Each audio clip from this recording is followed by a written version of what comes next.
हमें अपने गुरुदेव भगवान के बारे में जानकारी मिल रही है, उनके परमेश्वर होने के विषय में जानकारी मिल रही है। क्यों? सबसे बड़ा हमारा सौभाग्य कि हम परमेश्वर के बेटा बेटी के रूप में नहीं जन्मे, हम परमेश्वर के इर्द गिर्द उनके रिश्तेदारों के रूप में नहीं जन्मे, हम परमेश्वर के पास उनके साथ में विशेष सेवादार के रूप में नहीं रहे। अन्यथा हम भी बिगड़ जाते, हमारी बुद्धि पे भी आज काल बैठा होता, हमें भी संत रामपाल जी के विषय में कै खे गए का भी ज्ञान नहीं होता, जैसा कि उनके बेटे को ज्ञान नहीं, उनके भाई को ज्ञान नहीं, किसी भी कोऑर्डिनेटर को ज्ञान नहीं, उनके परिवार वालों को ज्ञान नहीं, बड़े बड़े परम भक्तों को ज्ञान नहीं। सब के सब आज भी गुरु को मानुष मानते हैं। और ये मनोज जी अपने इंटरव्यू में एक जगह कह रहे हैं कि मेरा और मेरे भाई साहब का और मेरी बहनों का और मेरी माता जी का बहुत बड़ा सौभाग्य कि हम संत रामपाल जी के परिवार से हैं।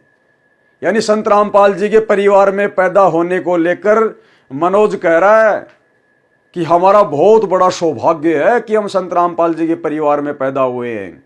आध्यात्मिक दृष्टि से तो यह सबसे बड़ा दुर्भाग्य है, सबसे बड़ा दुर्भाग्य।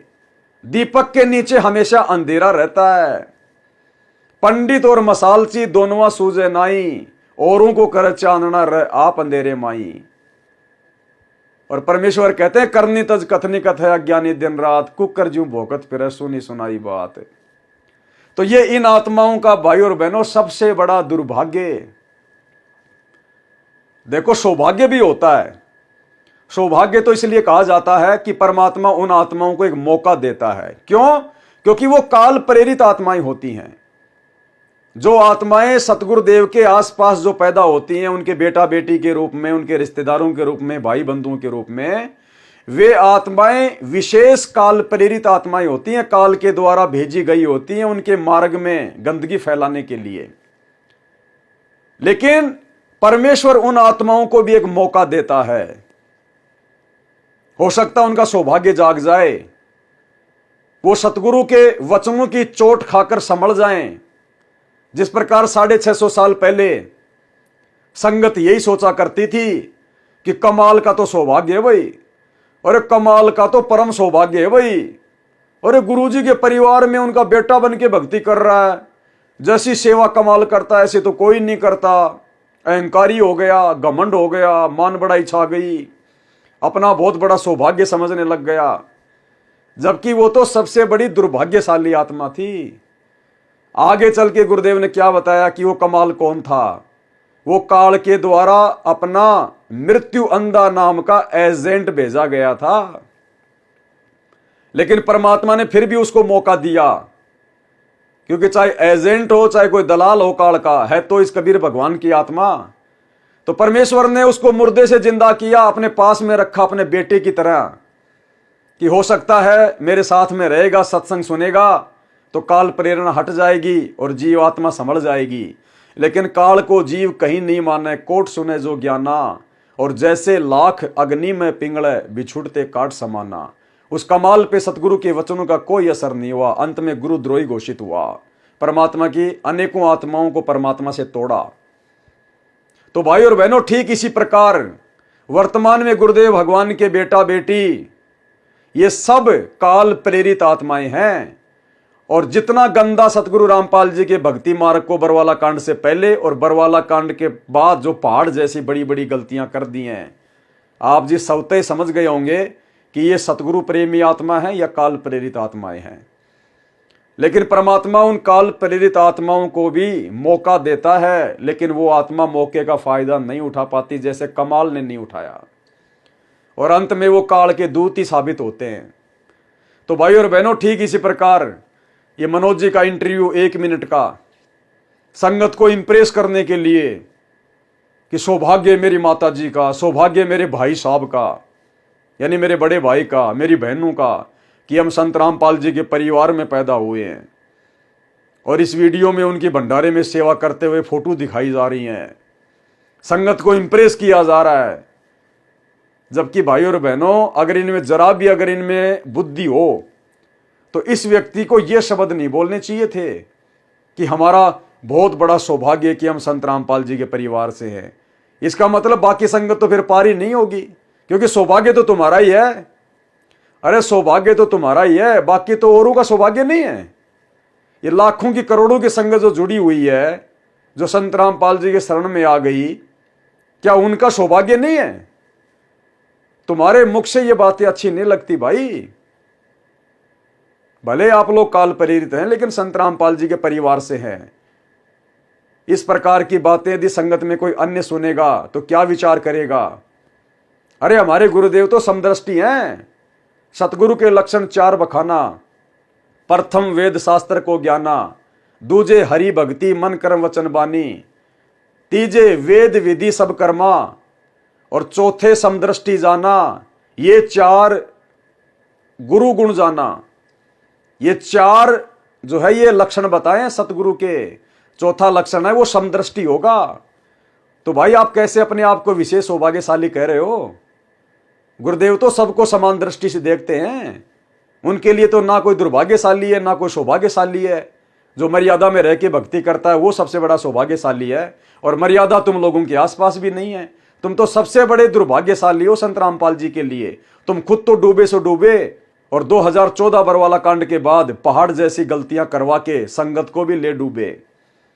तो देखना भाई और बहनों, इनको ये भी नहीं पता कि हम क्या बोल रहे हैं। हमारे इन शब्दों से अन्य संगत वालों पे क्या असर पड़ेगा। और आध्यात्मिक दृष्टि से संत रामपाल जी के परिवार से, उनके बेटा बेटी से बड़ा दुर्भाग्यशाली कोई नहीं। क्योंकि भाई और बहनों, ये बात आप पक्की समझ लेना, इन आत्माओं का इस जन्म में मोक्ष नहीं है। पहली बात तो ये सभी लोग 12वें पंथ से उपदेशी हैं, और 12वें पंथ का नियम है, द्वादश पंथ नाम जो ले ही हमारे मुख में आन समोई। वो काल के मुंह में रहेंगे, असंख्य जन्म तक मोक्ष प्राप्त नहीं कर सकते। दूसरा, फिर सतगुरु रामपाल जी ने इनको मौका दिया 13वें पंथ में नाम उपदेश देकर। उस मौके को भी इन्होंने गवा दिया पहाड़ जैसी गलतियां करके, संत रामपाल जी की मर्यादाओं की धज्जियां उड़ा के। तो इनसे बड़ी दुर्भाग्यशाली आत्मा धरती पर कोई नहीं है। और इस कबीर परमात्मा के भक्ति मार्ग में ये वंशवाद, ये परिवारवाद, ये भाई भतीजावाद बिल्कुल नहीं चलता, और वर्तमान में तो बिल्कुल भी नहीं चलेगा। आने वाले समय में तो बिल्कुल भी नहीं चलेगा। संत रामपाल जी के मार्ग में वंशवाद नहीं चलता, परिवारवाद नहीं चलता, क्योंकि इनका कोई परिवार नहीं है, इनका कोई वंश नहीं है। ये परमेश्वर है, सब इनके वचन के बेटा बेटी हैं, वचन के बच्चे हैं। और जो मर्यादा में रह के आजीवन भक्ति करेगा उसको परमेश्वर पार लगाएंगे। संगत अपनी नादानी से भले सोचे कि वो संत रामपाल जी का बेटा, वो संत रामपाल जी की बेटी, वो विशेष सेवादार। सतगुरु रामपाल जी समदृष्टि हैं, उनके लिए सब आत्मा एक समान है, चाहे चींटी हो, चाहे मनुष्य हो, चाहे भगत हो, चाहे जगत हो। फिर भी आप इनका 1 मिनट का इंटरव्यू सुन लीजिए, ताकि इनकी नादानी आपके सामने आ जाए कि ये लोग कितनी क्या अध्यात्म में समझ रखते हैं। सबसे पहले मैं आपके चैनल के माध्यम से बताना चाहूँगा कि यह हमारा सबसे बड़ा सौभाग्य है। मेरे भाई बहनों का, मेरे परिवार का सबसे बड़ा सौभाग्य है कि हम संत रामपाल जी महाराज जी के घर में हमारा जन्म हुआ, और संत रामपाल जी महाराज जी के परिवार में हम पैदा हुए। ये हमारा सबसे बड़ा सौभाग्य है जी। सबसे बड़ा सौभाग्य इनका।